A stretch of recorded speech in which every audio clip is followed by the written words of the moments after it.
parked up the block. Oh, what a nice surprise. It's been so long since you've come over in the evening. Not that long. Guess what I just picked up from the drugstore? Toothpaste. The pictures from the trip, of course. Here, look at this one. This is the one I took of you losing that ping pong match. You believe that frown? Smashing. You deserve a Pulitzer Prize for photography. What did you do that for? I've seen enough pictures of the cruise already. What do you mean? I don't need any reminders of the biggest mistake I've ever made in my life.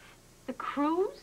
You can't mean that, Alan. You had a wonderful time. What did you call it? Magical? That was before I realized the consequences in my own stupidity.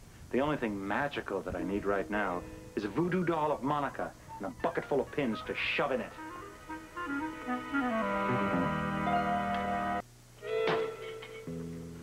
Vacations are supposed to help you relax. I thought after all that lying around in the sun, you'd be a lot more mellow. Mellow? You've really got to stop using trendy expressions like that, Susan. Shall I define it for you? I know what it means. But obviously not how it feels. You're wired. I'm wired?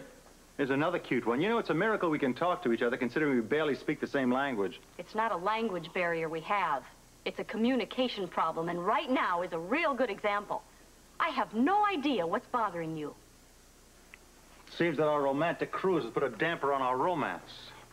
Are you sure it's not just your attitude that's getting in the way? There's nothing wrong with my attitude. My attitude is remarkably mellow, to use your terminology. Our little rendezvous did nothing for me. How can you say that? We had a wonderful time. We had warm sunshine, terrific food, dancing in the moonlight. I know you had a good time. So what's bothering you? You're bothering me. You're bothering me because you have nothing on your silly mind except that damn cruise and me staying mellow. As far as I'm concerned, I've given up a great deal in exchange for it. What are you talking about? Who was the one person in this world we didn't want to find out about the cruise? Monica. What? She found out? You bet she found out. We were damn fools to think that she wouldn't.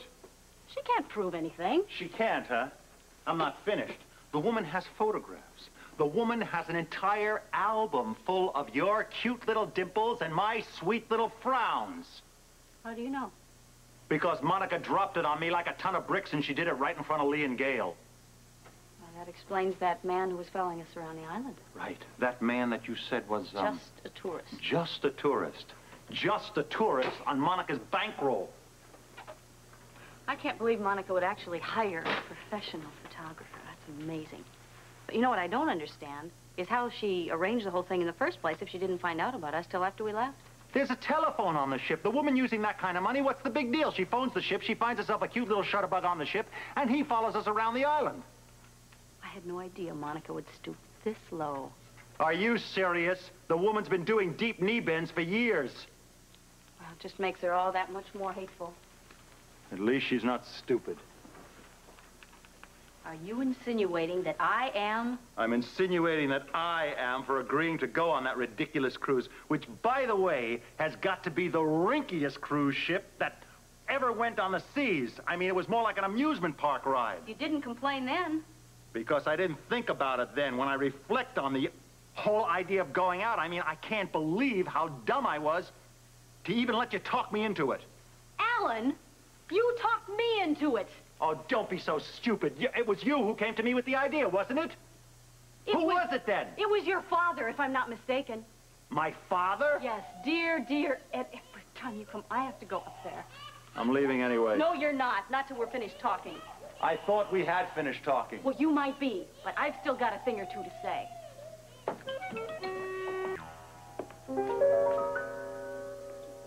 Well. What's this? Reading on a Friday night? Well, Nero fiddled while Rome burned. Tell me, have you seen Alan, or have you already fed him to the lions? No, I didn't get a chance to. He left right after dinner. I don't know where he went.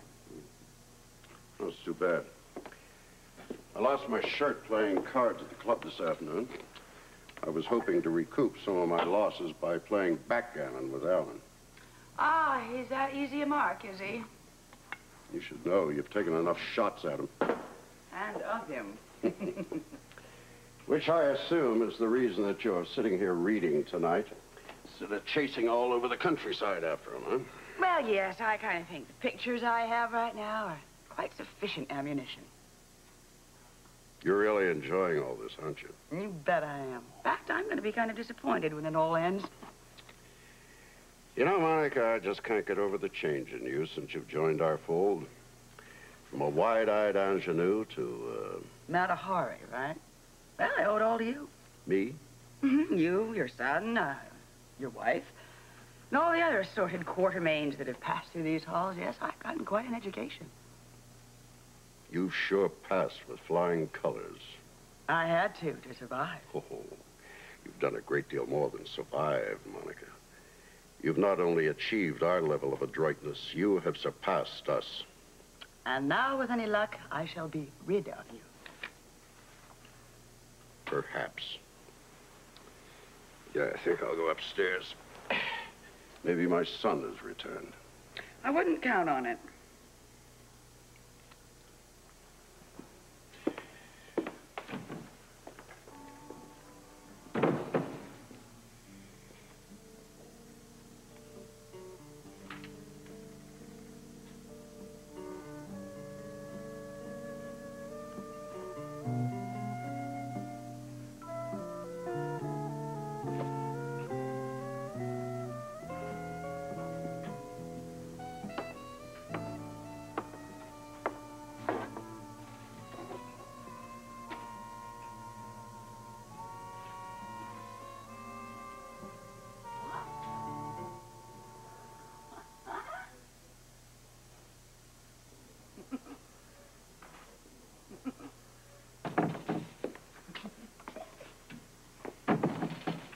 No sign about? Oh, yes, there is.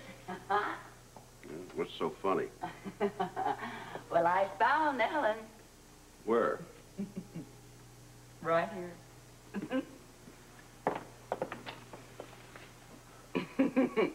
Well, what do you know?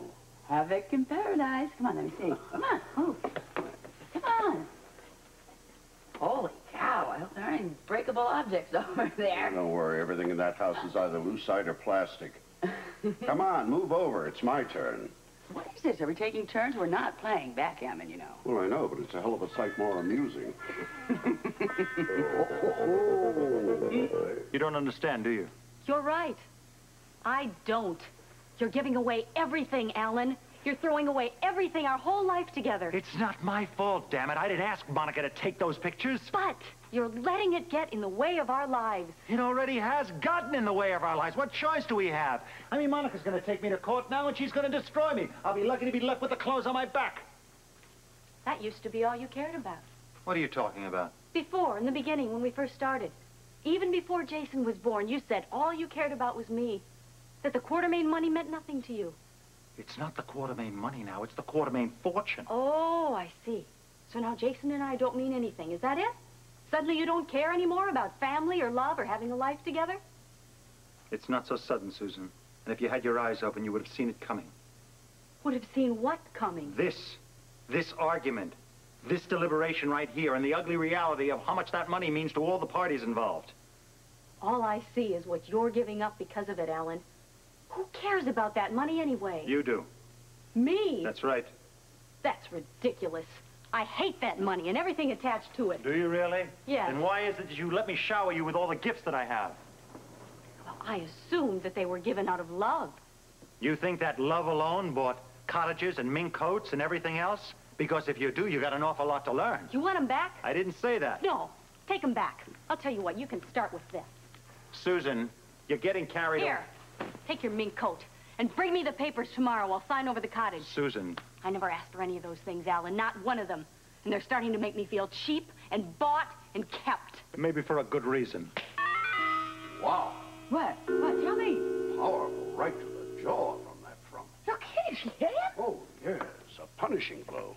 You know, little Miss Muffet has a hell of a right hook. Oh, let me see. Oh, my God. Now what? Oh, boy. Well, you were wrong. There are definitely breakable objects over there. Yeah. Lots of breakable objects.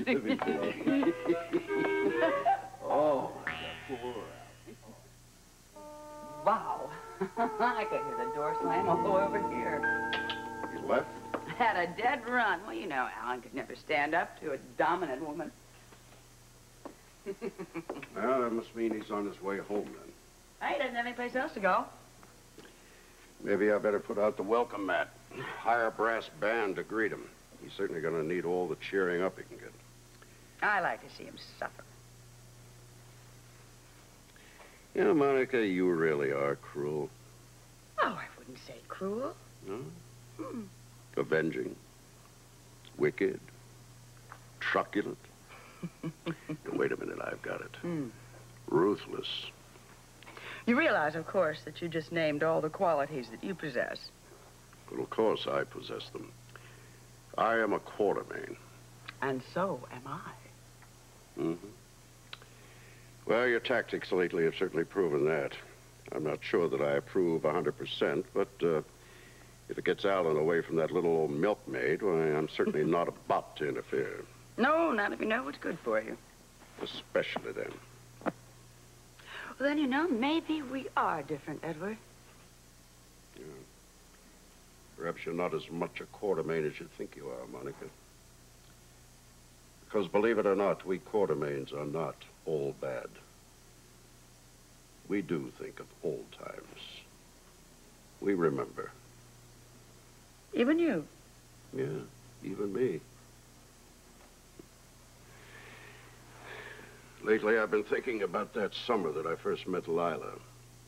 I remember the sun shining down on her beautiful hair. It was endless hours of conversation. That funny little outspoken way she had. Still has. Oh, yeah. I had many beautiful, beautiful memories. Perhaps that's why I put up with her now. Now, you see, Monica, we Quartermains are human, too. We hurt. We love. We do have good memories. Just like real people. I'm shocked. Why? That we're real? No, that you even had those thoughts. It's a whole side I've never seen of you. Well, maybe it's because I'm exceptionally protective of it. Sorry if I embarrass you. No, you didn't. In fact, I'm quite moved. Oh, really? Maybe I better fix you a drink and settle you back down again, huh?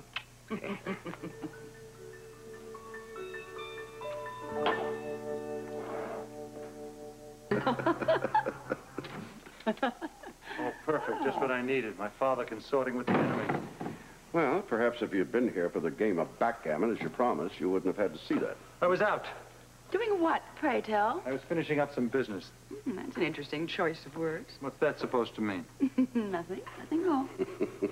I fail to see what's so funny. Well, you would have if you'd been here to see yourself. You're not making any sense at all, Monica. Yes, I am. Father, what's going on here? Figure it out for yourself, my boy. Just think back where you were this evening. I told you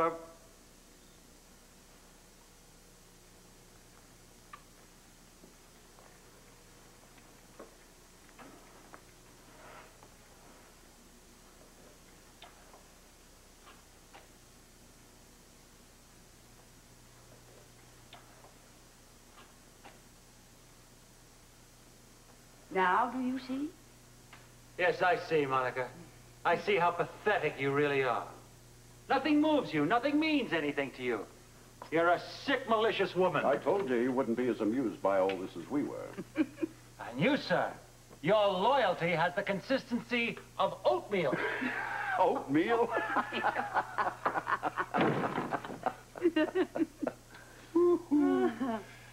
Well, now I have one. Yeah? On what? One of those memories you were talking about earlier. Because this is one night I'm not soon going to forget.